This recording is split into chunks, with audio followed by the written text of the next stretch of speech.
Hi, everybody. Welcome back to Aliens and Angels, June the 16th, 2024. So today, this is our live question and answer Q&A community chat. And the subject today is Inside Spaceships. Have you ever wondered what the inside of spaceships look like? So we've seen a lot of footage of UFOs, and most of all that is of the outside, but we see very little information about what the inside of these ships is like, and from different perspectives and from different experiences. So today I'll share much about my experience aboard the big ship. And I'm asking you to please post your questions and comments during the live chat. And you're also welcome to join our Facebook group called Aliens and Angels. All of the links are featured below in the description.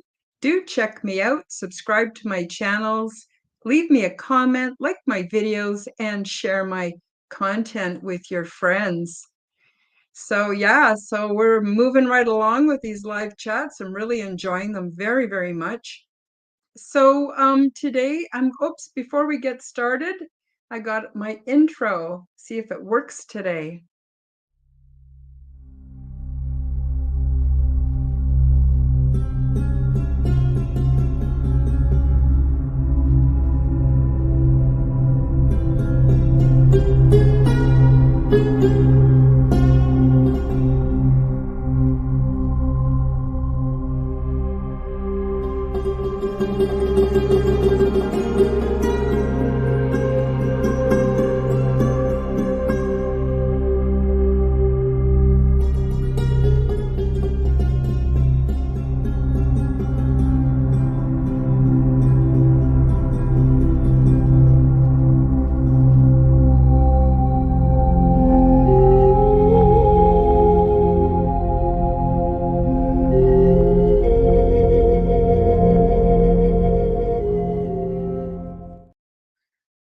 Awesome. Yes, it worked today. So I want to just let you know that I'm new to StreamYard. And so although it's a very easy system to use, there's a lot of different components that I have to sort of toggle between. So please bear with me. Let's take a look in the comment section. I'm going to say hi to our live participants. And wow. Selena Ingalls, nice to see you. Thank you so much for joining us today. Should be a really good conversation. We've got Canadian Spinja. Hi, Spin. I miss you. I'm so glad you came today. There's Don Rogers at March the 4th Productions. And special hello to you, Don. Nice to see you. And Selena Ingalls says hi to everybody. And she thinks my intro is cool. Thank you. Thank you for that. So I'll tell you who made the intro for me is Andy Gambino and of the unidentified S4, and also, oh my gosh, he slipped my mind, his name, SM Player, Anthony SM Player from the unidentified S4 channel. They made that for me. So I was really, really happy. Thank you for mentioning the Facebook group, Selena. Please do join the Facebook group, because everyone who joins the Facebook group and then watches my podcasts will be eligible to enter the free giveaway that I'm going to hold in a couple of weeks. And I'm going to be giving away some orgone generators, some handmade crafts by Canadian Spinja, and I've ordered stickers, so there'll be some stickers that I'm going to make up a little packet. So maybe next week or the week after, whenever everything is here, I'm going to arrange a little display so I can show you guys what I'm giving away with the free giveaway. But also, the Aliens and Angels group on Facebook has got a lot of super interesting content. So definitely you want to join. And Selena also says, Happy Father's Day. Yes, Happy Father's Day to all the fathers out there. So Don, I know you're a father, And there's many other fathers out there, so happy Father's Day, and thank you for joining me today. This is really awesome. So today, first of all, I want to talk about how there is no one way of experiencing the big ships or any kind of UFOs or anything like that. And just because I have my experience doesn't mean that other experiences are not valid. They're all very valid, and I validate each and every one of you.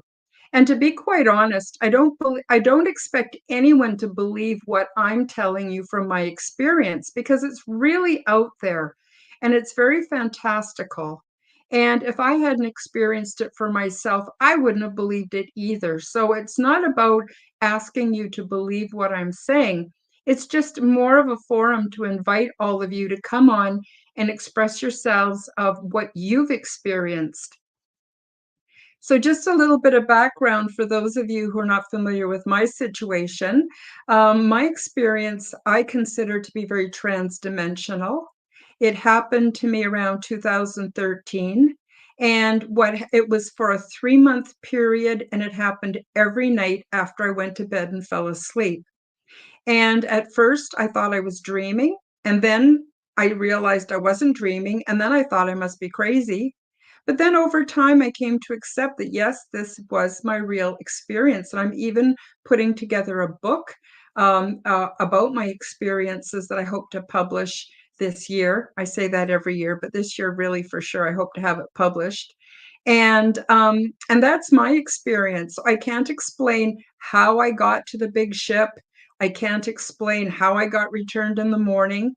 There's definitely a time dilation. So while I was away, I believe I was outside of our common time and space because I could be gone for days, weeks, months, and then wake up in the morning and I'm back in my own little bed and only one night has passed.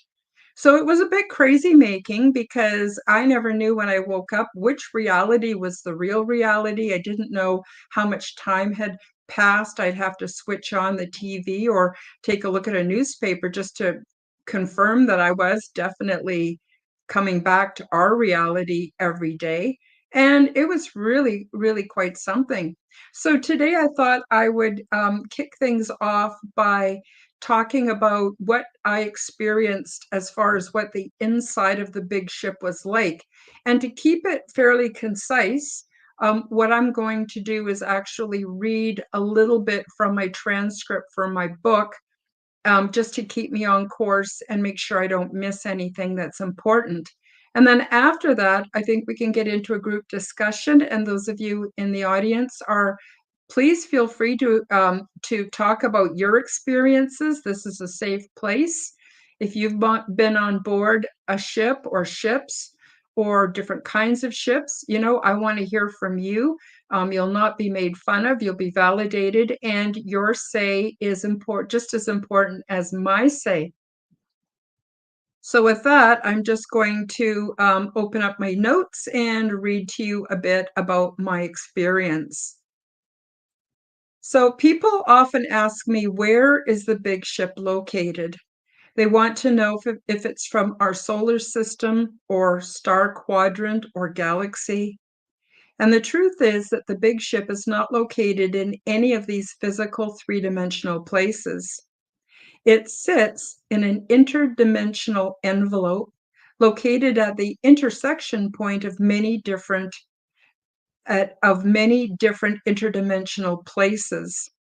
And in this way, it's possible for the big ship to interface with many, sorry, I'm trying to read and look at the camera at the same time. I think I'll just stick to reading. In this way, it is possible for the big ship to interface with many positions within the multiverse and even the spiritual realms. So I invite you to imagine a complex Venn diagram with many oval shapes overlapping each other here and there. Each oval represents a different dimensional reality or physical universe. At the center is an area where every one of those ovals in the Venn diagram overlaps at the same time. And this is interdimensional space. and this is where the big ship is located. From there, it's easy to host many beings from many different dimensional realities, including what we perceive as our 3D reality. It's also interesting to note that all of these dimensional realities coexist in the now, and so there is no need to travel through time and space, which are constructs of our making. So, you do not need to travel to access the big ship, and the big ship does not actually travel anywhere. It alters perceived location by altering its frequency, which shifts it to another place. Point A becomes point B, and more about this later in the book. In addition, I only remember seeing the big ship from the outside once, and I do not remember if I was viewing it from a smaller craft, or if I was viewing the big ship from a disembodied state or via remote viewing. Could have been astral projection. I do not know the mechanics of how this works. I only know how I experience things. It appeared black, glossy, and reflective, with arms that protruded from the sides, which bent off to the side like the arms of a galaxy. There were docking bays on and within the arms, where the smaller crafts were built or docked and stored. The main body of the ship was shaped like a plump button. It was basically spherical with a flattened top and bottom. From time to time, other city ships, which looked similar, visited and joined the big ship, docking on the top or the bottom, which caused a stacking effect. Times of this joining facilitated trade, community celebrations, and joint projects. It was a very exciting time. I learned via the virtual reality headset that the docking arms of many ships can also straighten out and connect tip to form mesh-like worlds that surround small stars. They remain in these universal communities for thousands of years, but from time to time, individual ships will break off to pursue other interests. When this happens, the remaining ships adjust their location slightly so that the hole in the net disappears. At other times, incoming city ships will join the net, and in this case, the other ships will adjust their location to accommodate their incoming neighbor. These are also the places where new city ships are created and incubated to maturity. When they are ready to leave the net world, they carry an experienced crew who immigrate from other older city ships. And as you will soon learn, these city ships are organic and conscious beings of themselves. So, so that's basically what I learned. Now, I did mention I want to explain a little bit more about the virtual reality headsets. So there was a few different ways of learning aboard the big ship.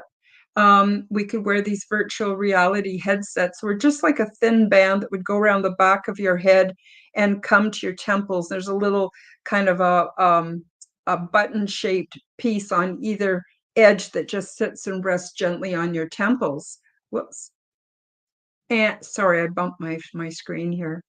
And so because of that, I was able to interface directly with the data banks of the big ship. And that was how I got a lot of my learning.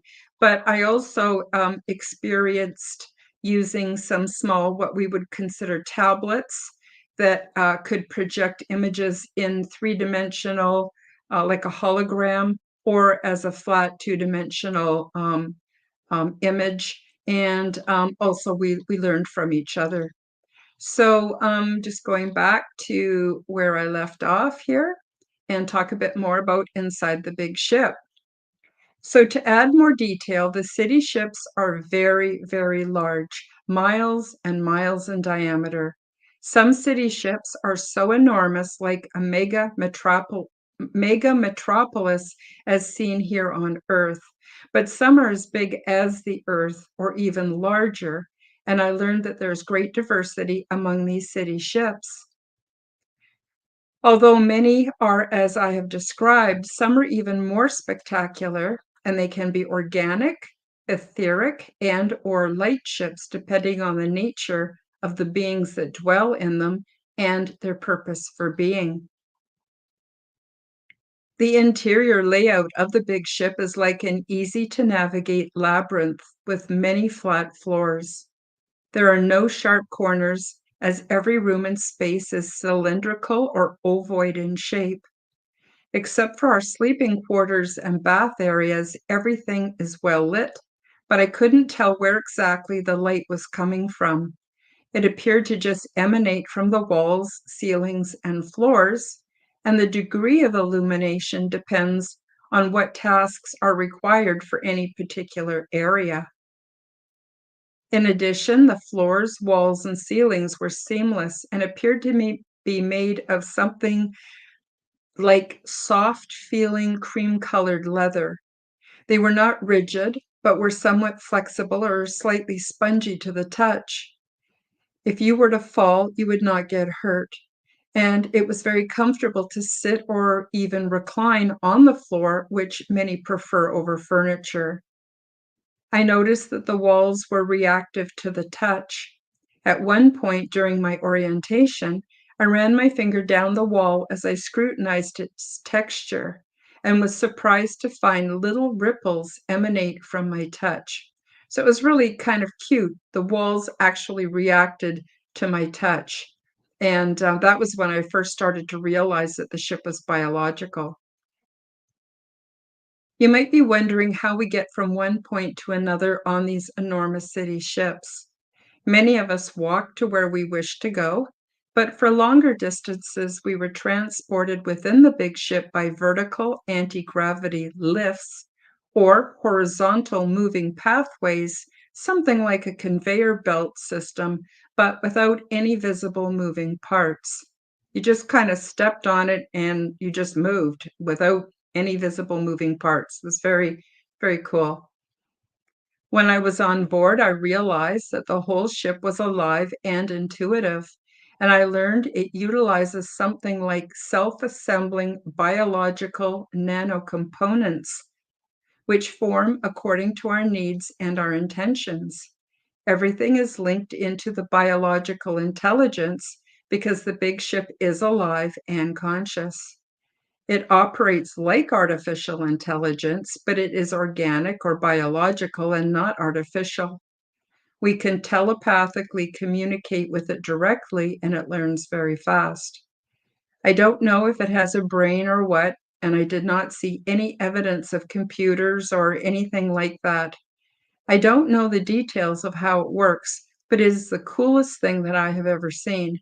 And more about this in the chapter on my orientation.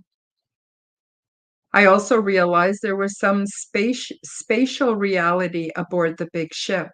For instance, we can't all manifest our quarters at the same place, and the basic layout was designed with a purpose.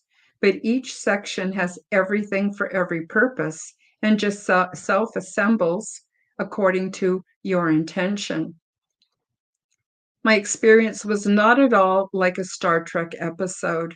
I saw no evidence of technology apart from the devices, which projected holographic images to suit our needs, or the virtual reality headsets, and there were no panels with lights requiring constant adjustments or recalibrations.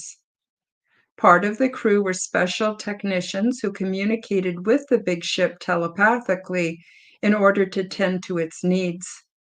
There was also a mechanism for creating things we needed or desired, like clothing, but I did not personally witness this in action. Apparently, the big ship and other city ships must be biological or organic in nature in order for them to traverse the various and different dimensional realities. You might be wondering, who cleans the interior of the big ship?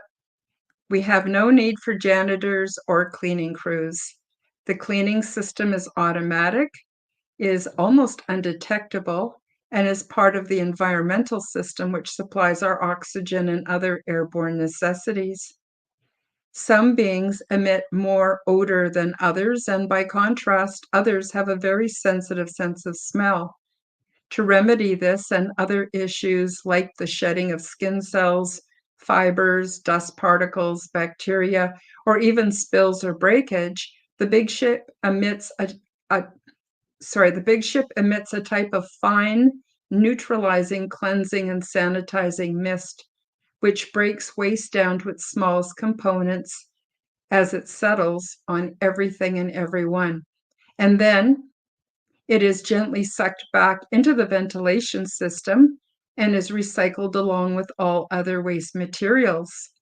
This substance does no harm to the beings, and it's barely noticeable. The air and the environment are kept clean all of the time. It's like consistently recycling the atmosphere on the big ship. So getting back to the transport vehicles, I'm almost done here. Getting back to the transport mechanisms on the big ship, I had one very memorable experience I want to tell you about.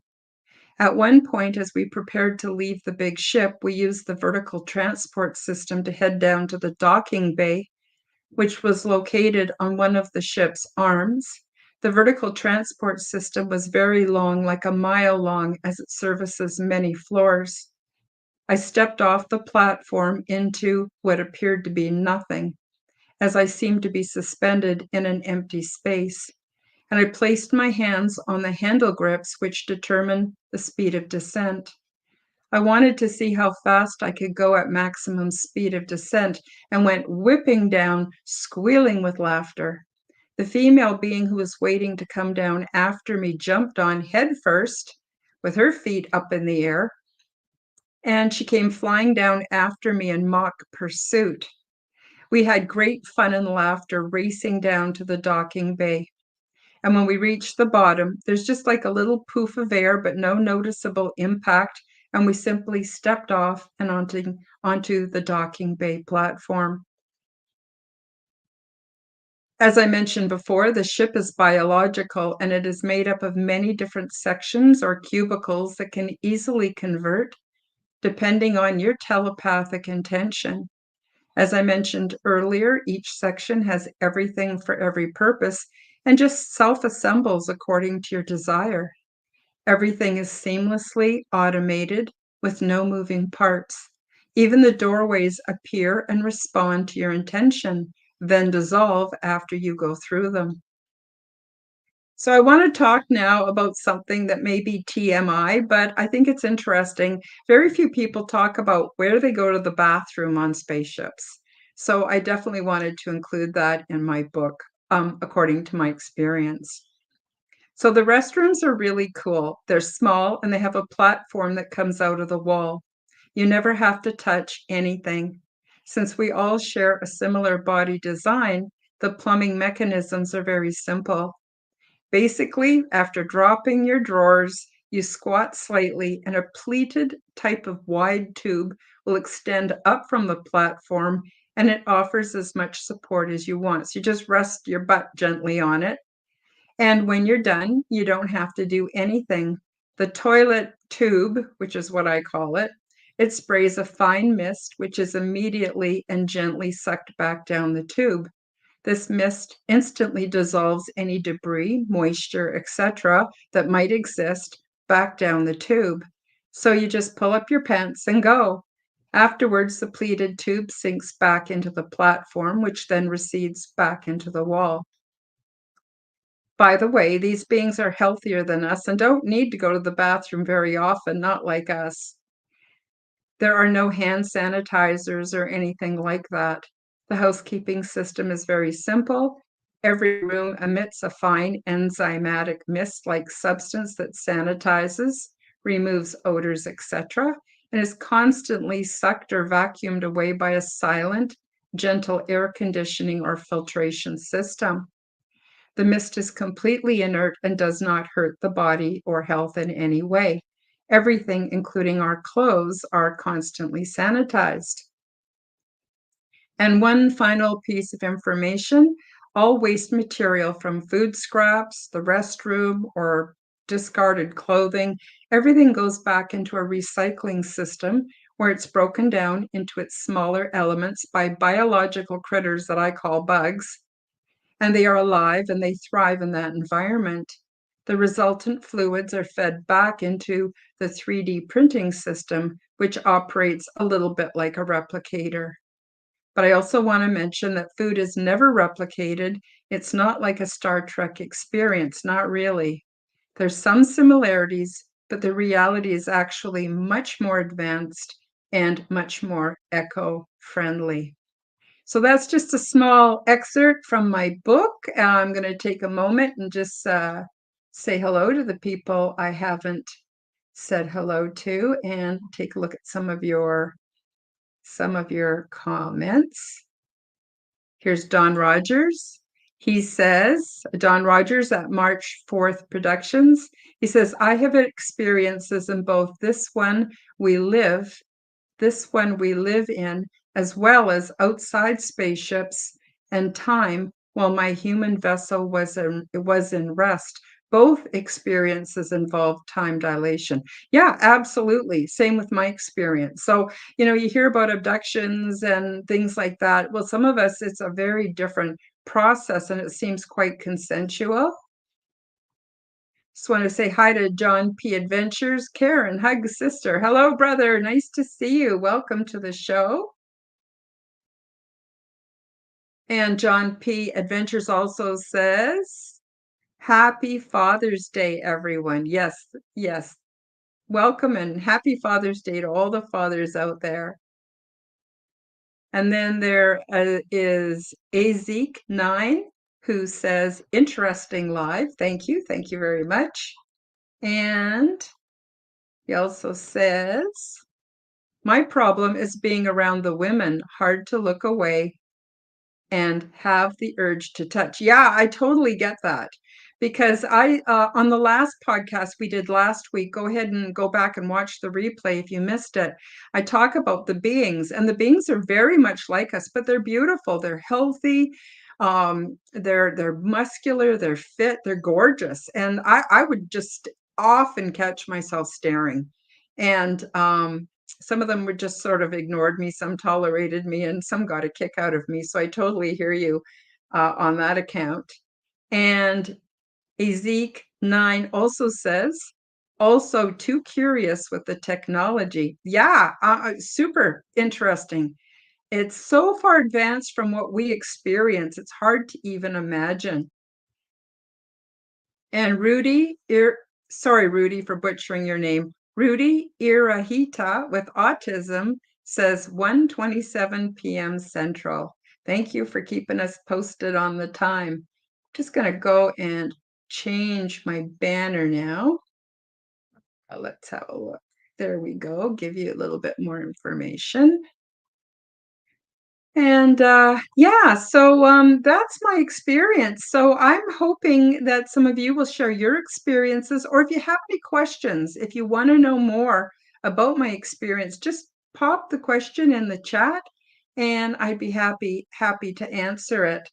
So yeah, it's quite the experience. So I'm writing a book, and like I said, I hope to have it published this year. And I cover everything. I cover my orientation, how I ended up on the big ship, what that was like, just kind of being there, who I met, what the process was like. It was really interesting. I was assigned quarters. I was assigned a buddy. They have a buddy system where they choose another being who lives on the big ship. So many of these beings on the big ship live there permanently. They don't live on planets. There's lots and lots of humanoids that do not live on planets. And so she was assigned to me. And of course, she was quite a bit taller than me. She had pale skin like me, but it had kind of a little bit of a blue tinge to it, a teal kind of tinge to it. And she had short red hair with all these little swirls on top, like an Abyssinian guinea pig. Really, she was very cute. She's very sweet. And she stayed with me until I felt completely comfortable to be on my own. So it was really, really nice. And she taught me the beginning how to do telepathy because she was able to communicate with me before I was able to communicate with her.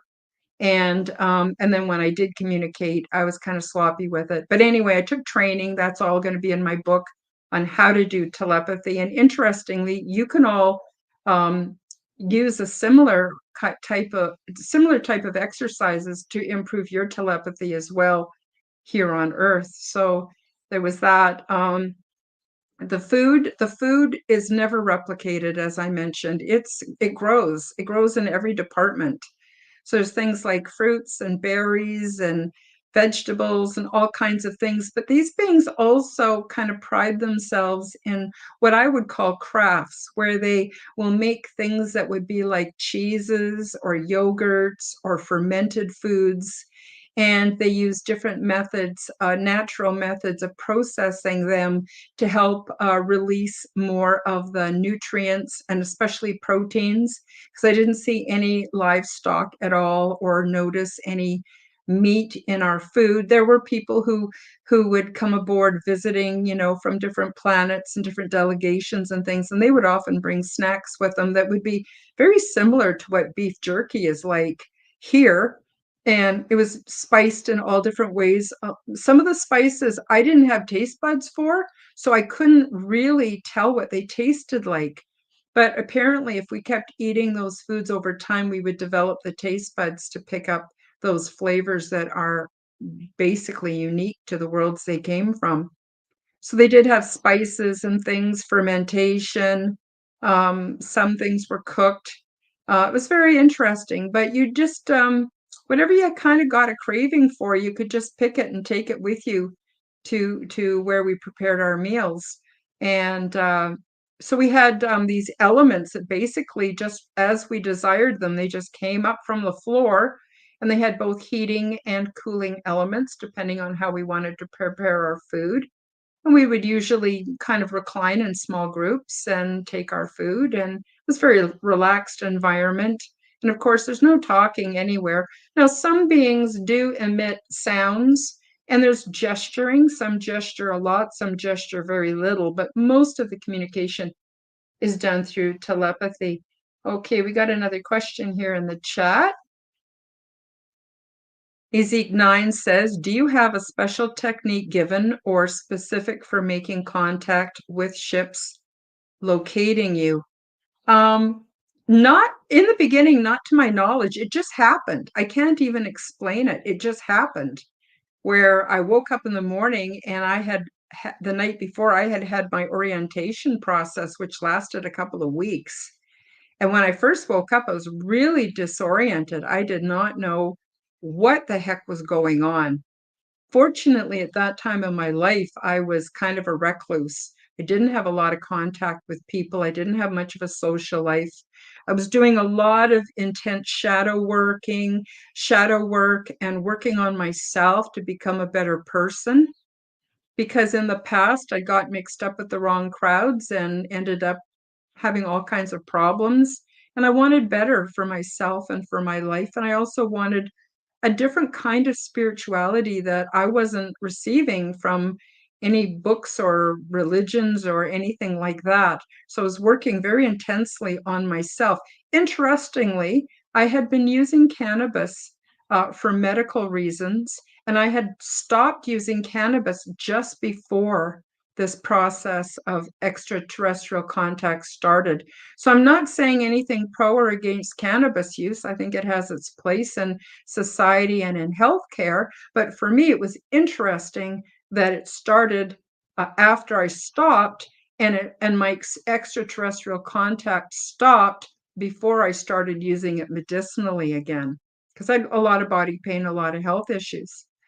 So I would say if you're looking for a technique, I would suggest, first of all, taking very good care of the temple body, making sure you get a lot of nutrient-dense foods and stay away from frankenfoods and foods that are not foods at all, that are chemical dopamine producers.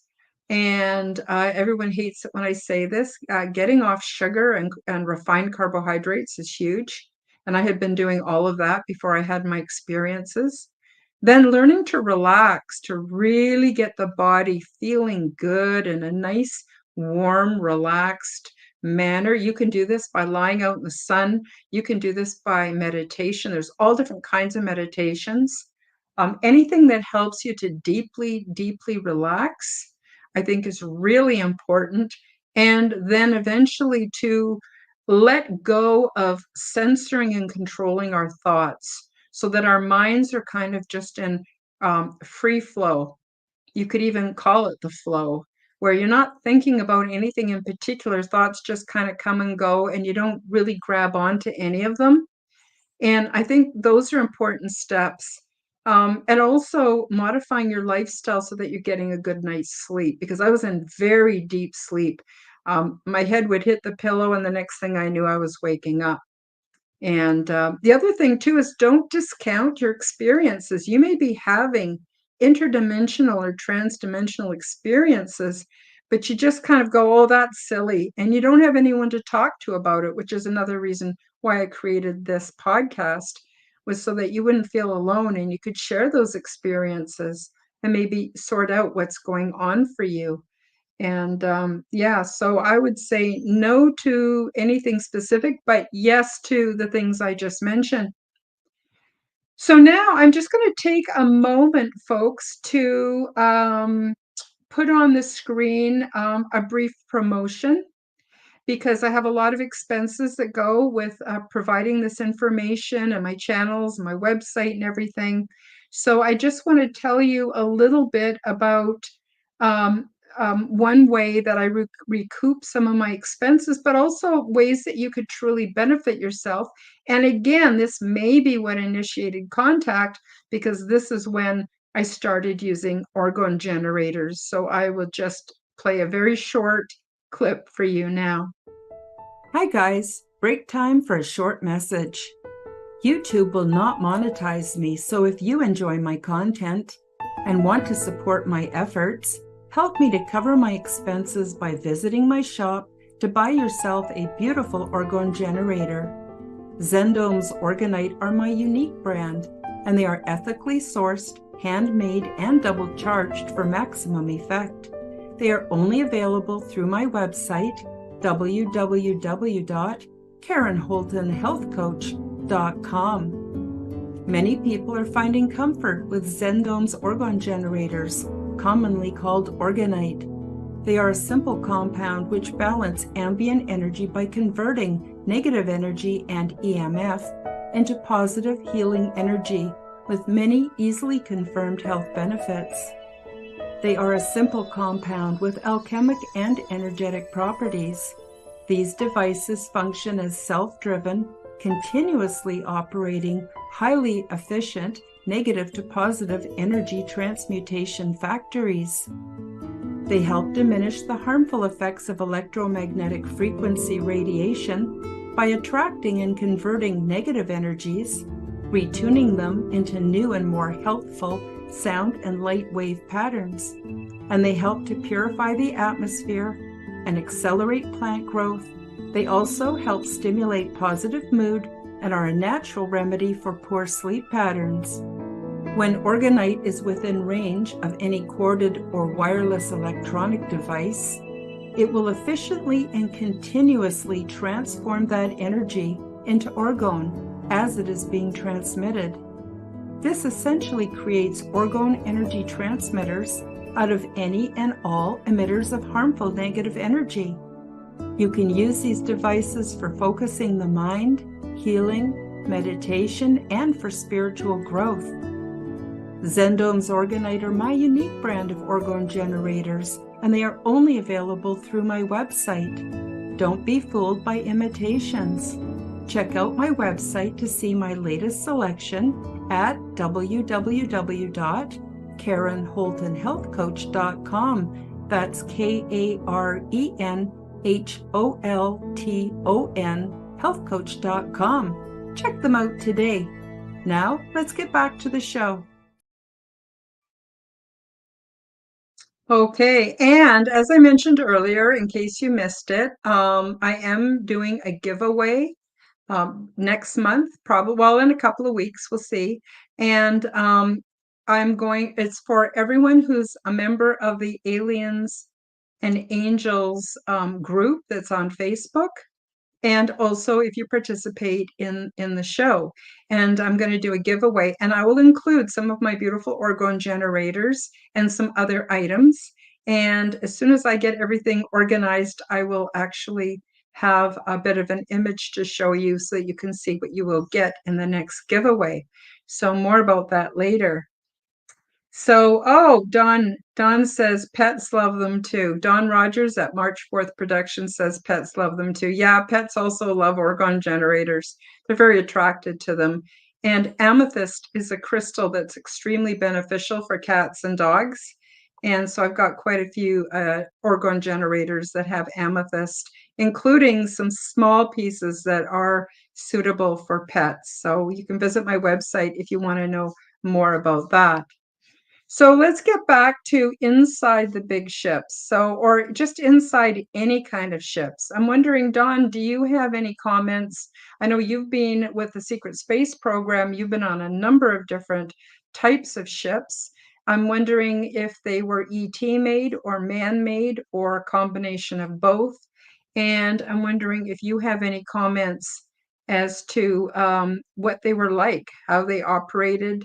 Some people say that the ships appear to be very metallic-like, but seamless if they are extraterrestrial made. And if they're man-made, often then you can see rivets and bolts and things like that, and external antenna and things like that. As for inside the scout ships, different people that I have talked to and that I've had on my shows, they say that it's like metallic inside. It's usually they're what we would consider flying saucers. And then, but when they want to see outside, the walls become transparent and then they can see outside. So that is something that seems to be quite common in experiences. And yeah, so that's about it. I can't really speak to other people's experiences aboard the ships because, they're very different. A lot of people, I think the one thing we do have in common is the lighting source. There's no lamps or light fixtures in the ceiling or anything like that. The walls and the room just seems to be illuminated. And that's the one thing that we seem to all have in common, that we've noticed that. Some people have experienced a medical environment aboard the different ships, um, what you call gurneys or tables that they would lay on and have experiments done on them and different things. There's some talks about that.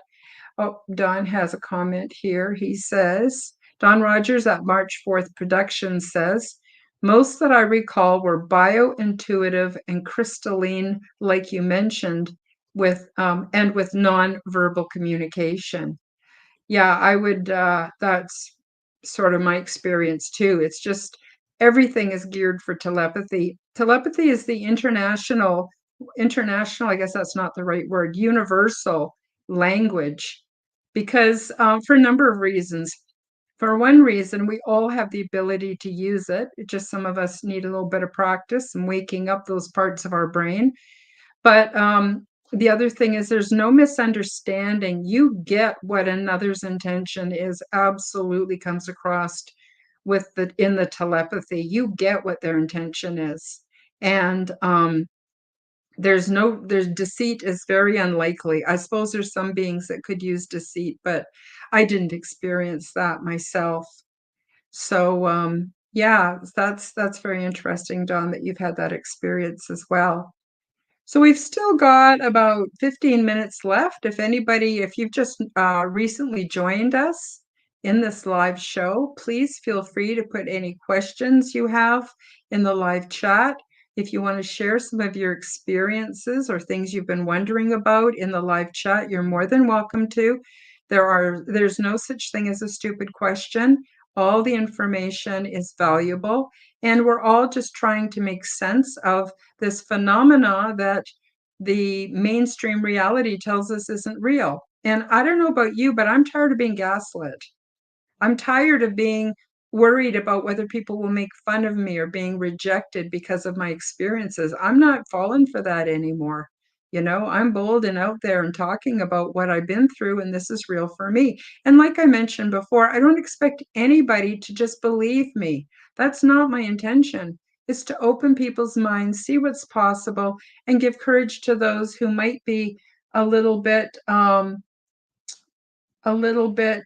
curious, sort of a place where they can start coming out of the closet. Don, I noticed you've posted a web link, and I'm not able to click onto that. I don't know if I can with StreamYard. Maybe I need to learn how, but I'm not able to.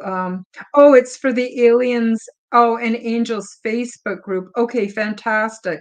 So those of you who are in the chat, copy and paste that, or open up a new window in your web browser and copy this and put it in there so that you can join the group. We'd love to have you. I've noticed there's very little drama in this group, and most perspectives are respected. I approve a lot of the posts until I get to know you better and get to know the nature of your posts. And I do not approve posts that have frightening information or visuals or religions that say these are all demons and you're all going to hell for experiencing this. I won't allow any of that nonsense.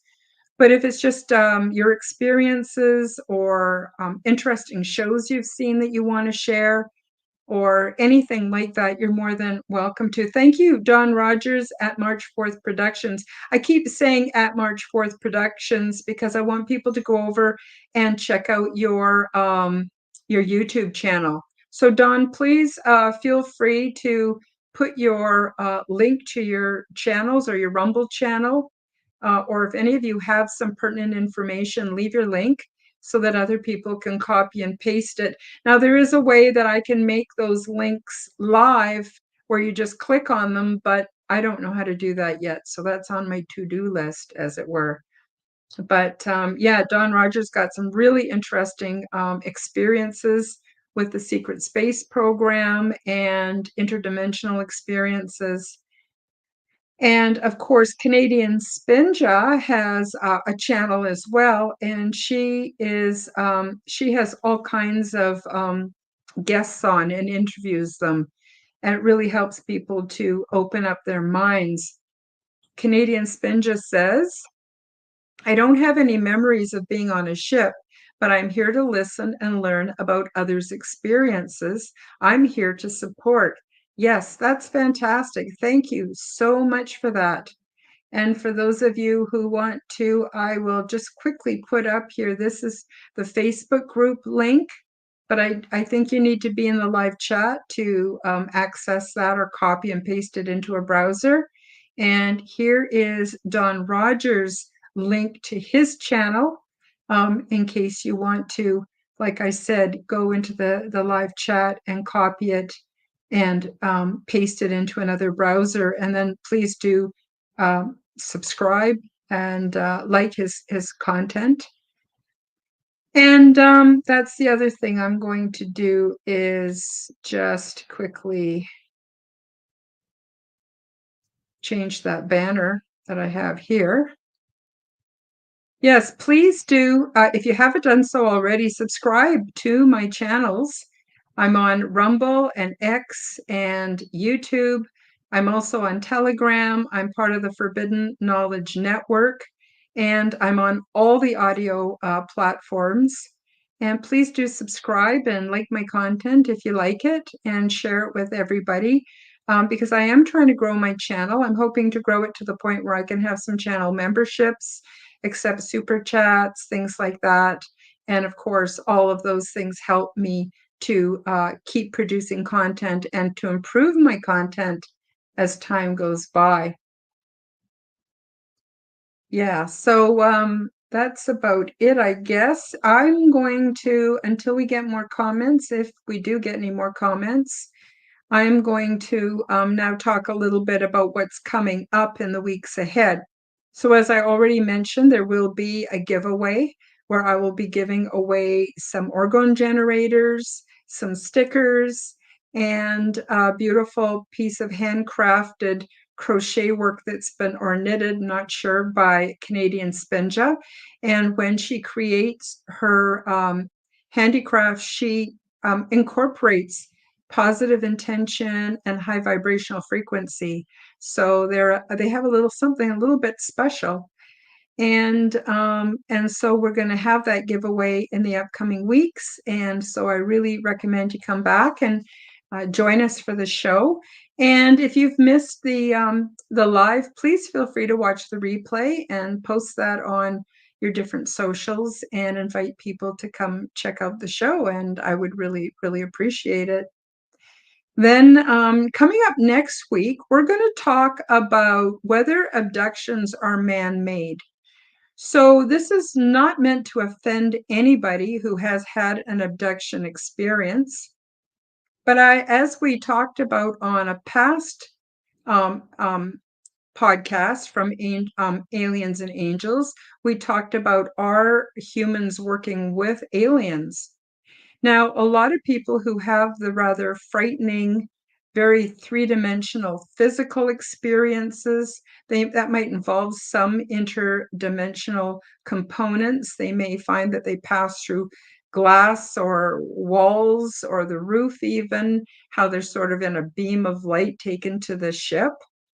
And they usually talk about beings that we would consider what they call the stereotypical grays. Not sure exactly what family they're from, planet, whether they're from here, living underground or beneath the ocean, I don't know. But often there is an element where they're taken to subterranean DUMS, which is deep underground, I don't know, medical science things. I forget what DUM stands for, but the underground. And there is some obvious cooperation with military.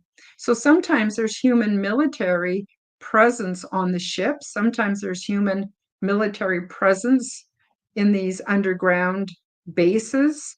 I don't have experience with those. So I'm just talking from what I've learned and what I've heard from other people. And so we're going to delve a little bit into that more next week. And, are abductions human initiated or constructs by humans? And another reason why that may be happening, if it is happening, is, and that may not be true for all abductions. Let me make myself clear. This is some abductions, I don't know, but they may be doing it to frighten people, to make them, they might be completely human initiated and orchestrated to frighten people and to make us afraid of extraterrestrials. Now, in my opinion, if extraterrestrials were here to do us harm, they would have done that a long time ago. So, but I mean, it's not out of the question, but I'm just saying. So next week, we're going to delve into that. So bring your questions, your experiences, invite your friends when we go live, same time at noon Mountain, 2 p.m. Eastern, or 11 a.m. Pacific. And the week after that, June 30th, I'm having a guest, Philip Kinsella. Philip was recently on one of my episodes of the Quantum Guide Show. So another reason to go check out my channels and to watch that video. Very interesting fella, very intelligent, and he has been abducted, but he's also been a researcher for over 30 years. And he's got a lot of valuable information. And we're going to toss around the idea of, are aliens and angels different things, components of the same thing? How are the different ways we can look at it? Because I've also had an angelic encounter that was, I don't know, maybe 5 years before my extraterrestrial experience. It just happened one time and in one evening. And I perceive them as being very, very different beings and very different experiences, but that may not be true for other people. So June 30th, mark your calendars. You'll want to come back and join us for that, and bring your friends, invite your friends, and hopefully you will post. I put my invitations and notices quite liberally throughout Facebook. If you're a Facebook member, send me a friend request if you like. Sometimes it's hard to tell who's a bot and who's a real human. So if I do not accept your friend request and you're a real person and you're sincere, please feel free to contact me through Messenger and let me know you tried to extend me a friend request and it was denied. Because sometimes, like I said, it's hard to tell, and it's really hard to keep up with the bots. There are so many. So that's the announcements I have. Oh, definitely you want to check out the Quantum Guide Show, which is my other podcast.